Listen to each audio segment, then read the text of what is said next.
မိတ်ဆွေတင် iPhone သုံးပြီးတော့ဒီ feature တွေမသိဘူးဆိုရင်တော့တိတ်အဆင်မပြေဘူးအဲ့တော့ဒီနေ့ဗီဒီယိုလေးထဲမှာလူတီနဲပြီးတော့အသုံးဝင်တဲ့ iPhone ရဲ့ feature လေး၃ခုကိုပြောပြပေးမယ်ပထမဆုံး feature လေးကတော့ကိုယ့်ရဲ့ iPhone ကိုသူများတွေကိုမဖြစ်မနေငှားလိုက်ရတဲ့အနေအထားမျိုးတွေမှာကိုမမီစီစဉ်တဲ့ application တွေကို hide လုပ်ရတဲ့ feature လေး iPhone တွေမှာပါတယ်ဒီ feature လေးကိုဘယ်လိုသုံးရမလဲဆိုတာကိုအခုပြောပြပေးမယ်ဒီ feature လေးကိုသုံးမယ်ဆိုရင်ပထမဆုံးကိုဖွက်ချင်တဲ့ application ကိုဖိလိုက်မယ်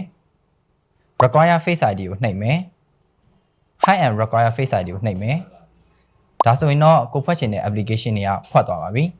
ဘယ်လိုပြန်ရှာရမလဲဆိုတော့ကျွန်တော်တို့ app library ထဲဝင်ပြီးတော့အောက်ဆုံးကိုဆွဲချလိုက်မယ်ဆိုရင် hidden ဆိုတဲ့ file လေးရှိတယ်အဲ့ဒါလေးကိုလှိမ့်လိုက်မယ်ဆိုရင်ကို hide ထားတဲ့ app ကိုပြန်ပေါ်လာပါပြီနောက်တစ်ခုကတော့ကိုကအတန်ထွက်လို့မရတဲ့နေရာမျိုးတွေဥပမာစာကြည့်တိုက်လိုနေရာမျိုးတွေမှာ Siri ကိုသုံးချင်တယ်ဆိုရင် Hey Siri လို့ခေါ်စရာမလိုဘဲနဲ့သုံးလို့ရတဲ့နီလန်းလေး iPhone တွေမှာရှိတယ်ဒီနီလန်းလေးကိုလည်းအခုပြောပြပေးမယ်ဒီ feature လေးကိုဘယ်လိုသုံးရမလဲဆိုတော့ပထမဆုံး setting နဲ့ဝင်မယ်